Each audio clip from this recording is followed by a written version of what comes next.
Hello Laziali all over the world. Welcome to another episode of Lazio Lounge. I'm Vittorio Campanile, and we're going to talk about, obviously, Lazio Bologna, the first match of the season, and what a match, Alistair McKenzie. It has been a very dramatic match for Lazio, but at the end, three very important points. Absolutely.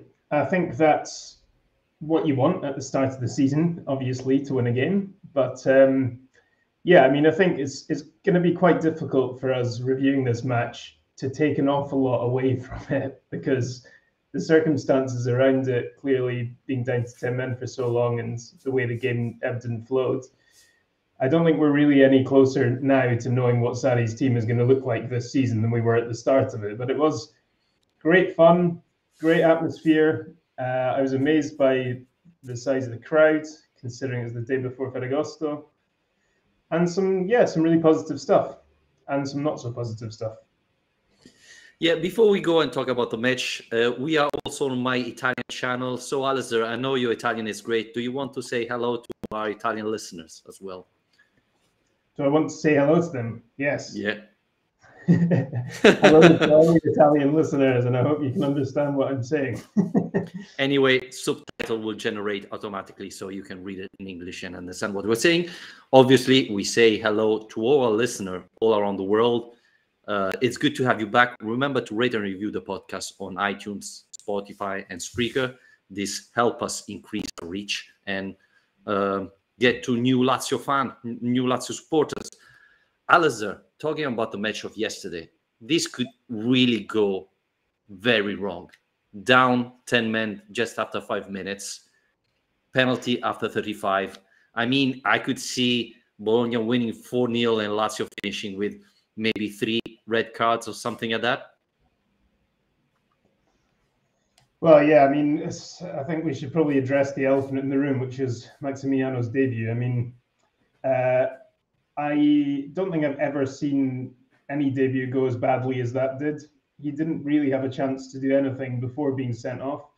I think it was after 5 or 6 minutes it happened, and that apparently is the record red card for a Serie A player in the last 28 years. Nobody has been sent off that quickly in their debut. So it's one thing being sent off that quickly. It's another thing it happening to a goalkeeper, and especially for a pretty avoidable and stupid reason, which is handling the ball outside the box.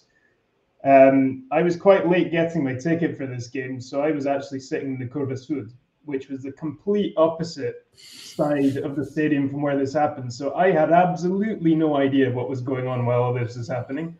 Like, the 1 minute I'd seen the goalkeeper just collect the ball normally, the next minute there was VAR and a red card, and I was very confused. So it was a very strange moment.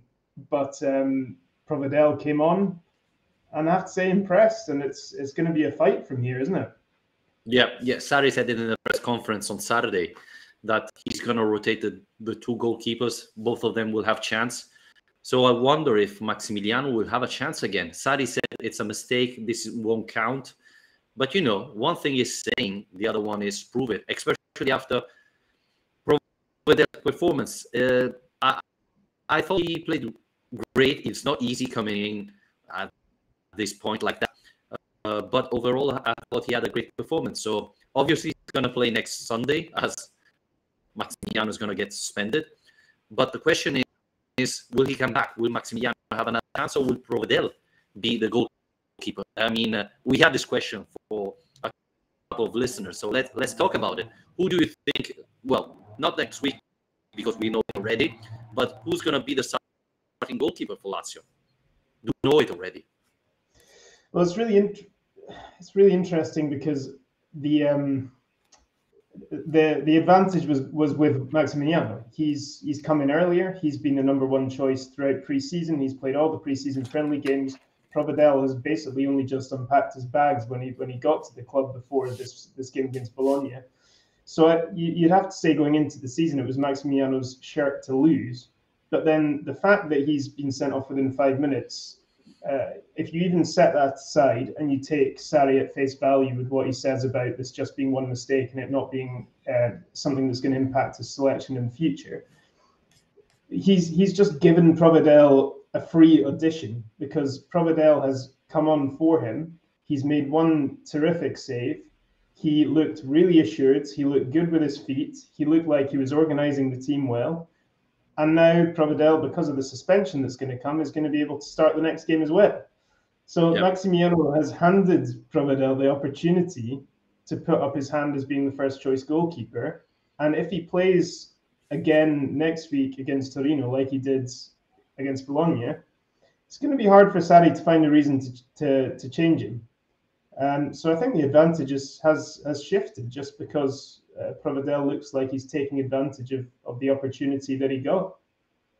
Yeah, maybe Maximiano will play in the Europe League, but this starts in October, if I'm not wrong.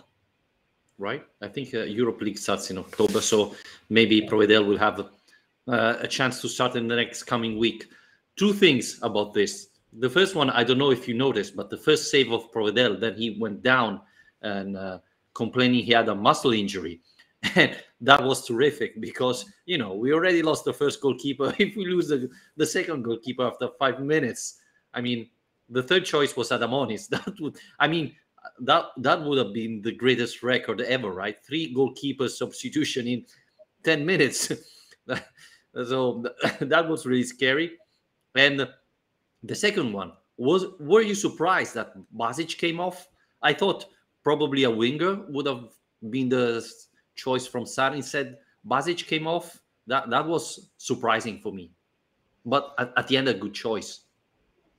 Yeah, it's quite funny with Provedel because when Maximiano got sent off, there were a couple of guys behind me and they were saying, "Oh no, what we're going to do? Here comes Adamonis." The picture of Provedel come up on the screen, and they say, "Oh, here comes Adamonis." You know, remember he's this kind of young Lithuanian guy. He's hardly played. This is a disaster, and so on. And then they announced that it was Provedel, and they're all kind of like, "Oh, I forgot we signed Provedel. That's good." And that kind of tells you a lot. That he's so new to this team, and that's one of the things that impressed me the most because he was getting. There were little things happening. You know, his passing. I think his calmness on the ball is something that's really going to play to his advantage in terms of getting selected by Sarri. There's a moment where he picked out Milinkovic-Savic under pressure with a really good ball, and Milinkovic, once he got rid of the ball, kind of turned around and applauded him. Same thing happened with Romagnoli at one point. I think everyone was really impressed by that kind of distribution. It's not what they've been used to under Thomas Strakosha in the past. But yeah, really, really assured performance considering how new he is to the team. As for the change, I'm not sure I was that surprised because I think down to 10, playing with a 4-4-1 makes more sense to try and kind of replicate the way the Lazio play, you know, because you can still push with the wingers and push the midfielders up, but have a kind of decent defensive structure off the ball. Whereas if you were taking a winger off and you were doing, I don't know, say a 4-3-2 or something, the balance is lost a little bit. So I did feel a bit sorry for Basic because I thought in that first 5 minutes he'd actually looked quite lively and he'd started quite well pushing up an attack. So he's going to get another chance. Interesting, he was selected in the first place though, ahead of Alberto. I wasn't surprised. I mean, we saw it in the last 3. Basically, this was the starting 11 we saw in the last friendly match, except Pedro that was injured. So that didn't surprise me. But, you know, you're talking about the balance. Our midfield was Zaccagni, Felipe Anderson, and Milinkovic-Savic and Cataldi. I mean, that's a very, very, very offensive mind midfield. I don't think we're going to see it very often. So, but in the end, it was the right choice. We have to talk about Felipe Anderson and Zaccagni because, as you were mentioning about the balance, they defended pretty well. I didn't expect to see Zaccagni coming back and get the ball back and defending so well. That's really encouraging because, you know, wingers like to attack. They're happy to run when they're attacking, but coming back, tracking back when you're defending, that's not very typical movement wingers love to do. Instead, they did it. So that was really encouraging. Yeah, it's not an easy thing to ask of a team because the whole preseason, especially with all these new players coming in, there's been a bit of a revolution of the squad really this summer in terms of the numbers of players coming in. They've been practicing this entire summer to play in a certain way, and to have to change that style after 5 minutes is difficult, and it was particularly difficult against a Bologna team that were packing that midfield with 5 players and have some really good technical players. You know, between Schouten, Soriano, Sansone, these guys, they know how to pass the ball around well. They know how to keep hold of the ball well. And Lazio were really on the back foot in terms of possession. What I did like was that they were restricting Bologna to not really having an awful lot of chances. You know, down a man for that long, and the only goal conceded was a penalty, a pretty stupid penalty. And beyond that, Provedel made one really good save, and that was about it. So I think defensively, considering the defense is new, well, okay, yesterday it was only Romagnoli who was new, but I think there was something encouraging about that too. Yeah, I thought our defense was great, honestly. I thought it was really positive. Didn't expect it, because you change the goalkeeper, you know, you can shift a little bit the balance. But overall, our defense was good. I thought Provedel did a good save in the second half, and it was good to see Lanzardi finishing there, saving on Arnautovic. I thought that has the rebounds. So I thought that was a really positive sign for our defense. And, you know, comparing what happened last year to this year, that was a big, big improvement. You mentioned Luis Alberto, Alistair. It was really encouraging to see Luis Alberto being a little bit like a second manager. When Maximiano came off, he was there cheering up a little bit.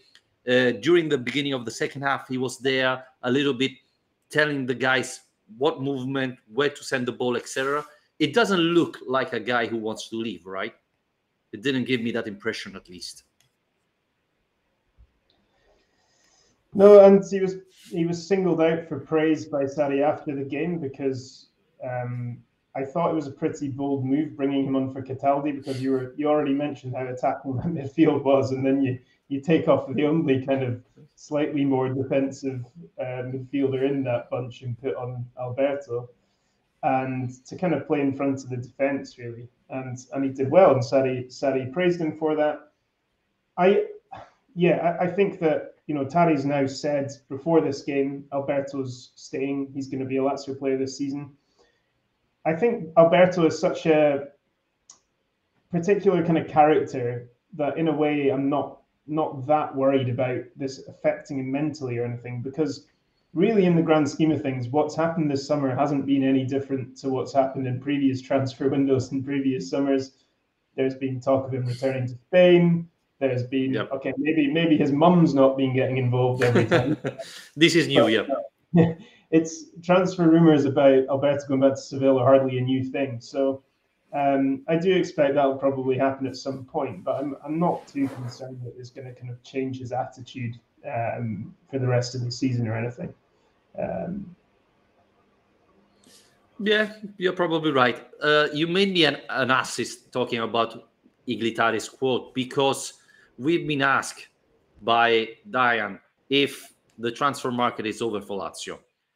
Sarri said in the press conference, well, I would love to have a left back who is a left-footed, but we played last year with a right-footed playing on the left back. I think we can do it even this year.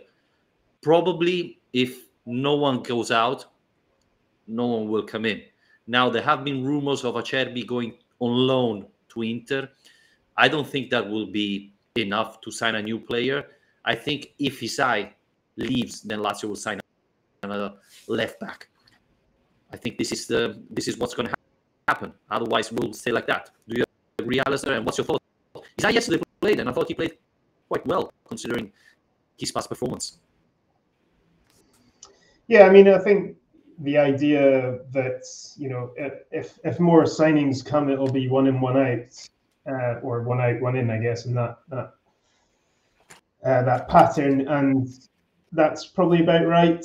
I think we would like to have a left-footed left back available. We would like to have a Vice Immobile available. I thought it was interesting that after a pre-season full of Cancellieri being considered Vice Immobile, he then came on yesterday on the right wing and actually looked really good. Because remember, folks, that is the position he actually is used to playing in. So yeah, obviously those are two things that we would ideally like to have. If not now, then I wonder if in January it's something they can look at. But look, they've already talked about quite a lot how, they're already patting themselves on the back about this transfer market, Ilitare and the club, saying, oh, we've transformed this squad, we've brought in all these players since Sarri arrived, we've invested, we've brought down the average age, and all of that's true. But I think when it gets to the point that they're kind of congratulating themselves for doing it, it's maybe a sign that that's the end of it. Yeah. I think it's too much. I don't like them congratulating for this market. It has been positive, has been good, but not that much. You mentioned Cancellieri, but before talking about him, we have to talk about Manuel Lanzardi. What a match he had. He was terrific. And, we are starting at fantasy football, and I'm happy we didn't have this week, because I would have been so upset, because Lanzardi made pretty much everything. He doesn't get the 3 points for the goal. He doesn't get the point for the assist. But the first goal of Lazio is all credit to Manuel Lanzardi. I thought another great performance, and he should be called in the national team. Well, he can't be, because he can't play in the back four, remember? I thought Lazio was playing in that position, but okay. So he can't play in a back four, so he's not good enough to play for a team that can't beat North Macedonia. So yeah, sorry, Scottish jokes. Too soon. Scottish jokes, I'll call this. Anyway, great match. Making myself popular with your Italian listeners here. Yeah. Anyway, great match from Lanzardi. Even Marusic played well yesterday, I have to say. But Lanzardi was unbelievable.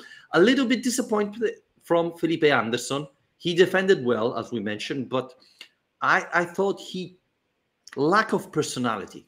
Lanzardi was attacking, so he was often 1-against-1.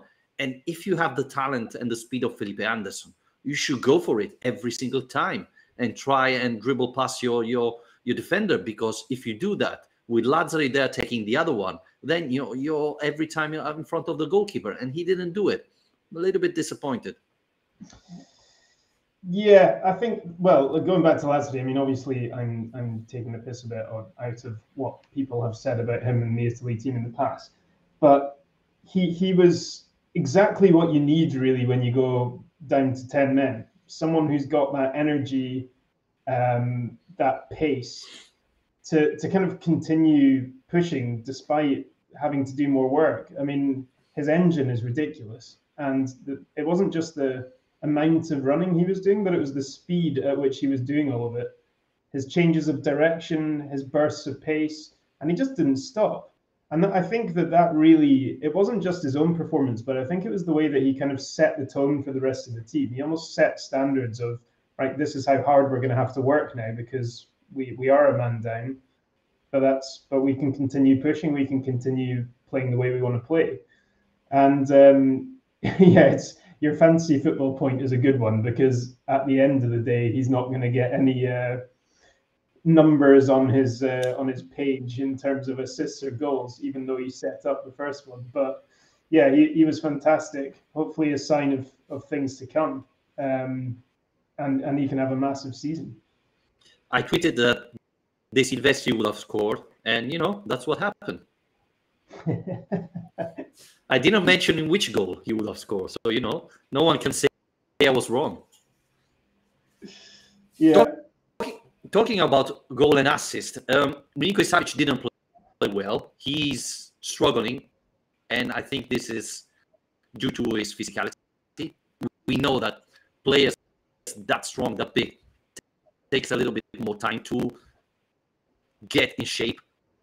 But even though he was struggling, his assist to Ciro for the second goal, that's still magic. Even when he's not playing that well, he can still make things happen. That's very encouraging. Yeah, I mean, I didn't think he played badly, to be honest. I thought he did okay. I thought he had some really nice moments of kind of little skills, little turns and passes and so on.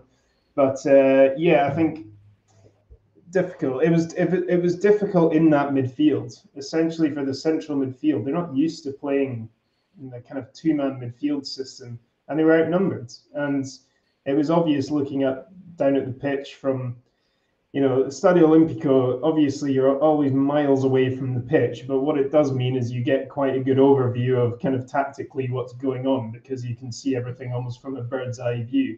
And it was pretty obvious how much space Bologna were going to get in those central areas in midfield. So I think that probably stopped him from having the game he would have liked to have. But yeah, like you say, there's still the quality there. There's no signs of him sulking, obviously, or anything like that. The transfer stuff, rumors and so on will continue. 100% sure about that between now and the end of the window. But I don't expect that to affect him at all. But I thought as well, another player probably worth mentioning is Matthias Visino, because I thought even him coming off the bench, I mean, we're not talking about much, but, he did make an impact, like Cancellieri. Yeah. And I think perhaps we kind of overanalyze new players, but it did look quite useful having someone with his physicality who can win the ball back, who can kind of, get himself in the right places positionally. And I thought he looked very useful. You know what? At the beginning of the second half, I was hoping to see Marcos Antonio coming in, because he's a quite speedy midfielder who moves the ball fast. So I thought that would have helped the team more than Cataldi, who wasn't really happy when he came off. I don't know if you noticed. But talking about Visino, well, I think that's why we signed him. Experienced player, know how to manage those type of situation. We said he's a sort of jolly. He can do various positions. And I thought he came in and played really well. Solid performance. And it wasn't easy, because when he came in, Luis Alberto was playing in Cataldi's position. And, Luis Alberto is very talented, but not a great defensive midfielder. So it wasn't easy for Visino to come in and play that role. So again, I thought Luis Alberto and Visino together played an incredible. They played incredibly well. I don't know if we ever going to see that situation again. I mean, at that point, we had a midfield that was Zaccagni, Cancellieri, Luis Alberto, and Visino. I mean, what type of midfield is that? I mean, but yeah, he's a very experienced guy, and I think that's one of the reasons why we signed him. I mean, imagine coming in Akpapro at that point instead of Visino. Maybe we would have a faster midfielder, but how many balls would Akpapro lose? How many times would be out of position? How often does he make the wrong decision? So, that's why we need a player like Visino coming in that situation. Yeah, well, I mean, as well as all the kind of new players, I think it's worth mentioning the obvious existing player, which is Ciro, because once again he scored on the opening day. He led by example, I thought. I mean, he's now, I tweeted about this earlier, he's now overtaken Batistuta in the all-time Serie A top scorer list. He's 5 away from breaking the top 10. I mean, he's going to get there, isn't he? But I mean, I don't think we need to worry about him again this season. It's incredible, and we should never take for granted what it's like to have a player that reliable. I think it was something, not Ciro so much, but the lack of goals in pre-season was certainly something we got a little bit concerned about. So to be able to find 2 with 10 men was good, especially because I don't think that's really created that much in this game, but still came away with 2 goals, managed to turn the game over. Something I wanted to ask you about was, because it was mentioned by a couple of players, by Ciro and by Sarri actually, the idea of the character. I'm very impressed we've managed to make it 24 minutes through this podcast without talking about character, but coming from behind, fighting against adversity, losing a player after 5 minutes, all this kind of stuff. And both of them suggested that this is something kind of new. This is something that Lazio of the past perhaps wouldn't have been able to do, but it shows that they've changed. What do you think about that idea? Well, I said it at the beginning, right? Probably in the past, Lazio would have lost this match 4-0 and we would have 3 red cards. So that's the biggest difference. You think it's unfair, the red card, the penalty, and all the referees whistle, etc. So you can get very angry and get a red card. But we saw definitely improvement there. Ciro said it as well. Ciro said last year we would have allowed the second goal straight after the first one. Instead, this time we fought till the end. New mentality, probably. It's funny because, yeah, we changed some players, but not that many, right? So I don't know where it comes from. Maybe confidence. Maybe Romagnoli helped that a little bit. But yeah, it was completely different. And that was really impressive, because how often did we see Lazio collapsing after a red card, after a penalty, etc.? So that was really encouraging, and it was a good sign. Talking about the ref, Alistair, I thought the red card was the right call. The penalty was the right call. I thought in the second half, he lost a little bit of control. I mean, Medel pushed 3 times Patrick on the same corner, and the ref didn't do nothing. But Lazio managed it well. And yeah, honestly, in the first half, I thought the ref, probably Sumaro should have been sent off earlier. But apart from that, the referee didn't make any bad choices. I mean, Sumaro was so reckless in that game, and I was kind of wondering, what the hell does he think he's doing? He's just going to get himself sent off here. But then he probably thought, well, with this referee, anything goes, so I can just get stuck in and do what I like. But I mean, he was really the biggest assist for Lazio yesterday was that, because it was so unnecessary. Definitely. As well. It's not like he was preventing a goal with the last man tackle or anything like that. I mean, it was just needless. So yeah, I have to thank him for that, I guess. I think I don't think I'd heard of it. I had to look up who the referee was. I don't know if he's one of the new kind of wave of referees who are trying to give more experience and so on. So maybe we're going to have to expect a bit of this.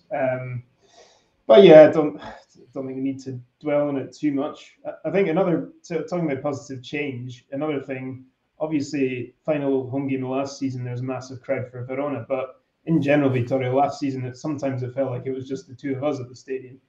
And there were 40,000 there yesterday, but to put that in context, the day before Ferragosto, massive national holiday in Italy. I went out earlier to try and get my morning cappuccino, and I couldn't because there's nothing open today. There's nobody in Rome. Even Vittorio's not here. Vittorio's always here. And I'm doing the podcast, Today it's national holiday, the birthday of my wife, and I'm here doing the podcast with you. I mean, if I don't get divorced today, it's unbelievable. Yeah, well, exactly. But I think that and I hope that that's a really positive sign for the season ahead. Obviously, the Abbonamenti makes a massive difference. We've spoken about that before, but there was a lot beyond the people who bought the Abbonamenti there, and I really hope that they can continue this kind of wave of enthusiasm to get crowds in throughout the season. Yeah, they are reopening tomorrow, I think, on Tuesday. So if you're thinking about do the season tickets for Lazio, you can from tomorrow do it again. So if you're interested, there's a chance they're going to do the season tickets even for the Europa League group stage. So that's going to be something really interesting, because let's not forget that unfortunately, Alistair, it affected especially the Europa League matches. I think Dinamo Lokomotiv we played last year, and it was pretty much only my family at the match. And that was the first match of Europa League. And the most important, against Galatasaray, the stadium was pretty much empty again. So that would be a huge boost for the Europa League. So let's hope they're going to do it even for Europe.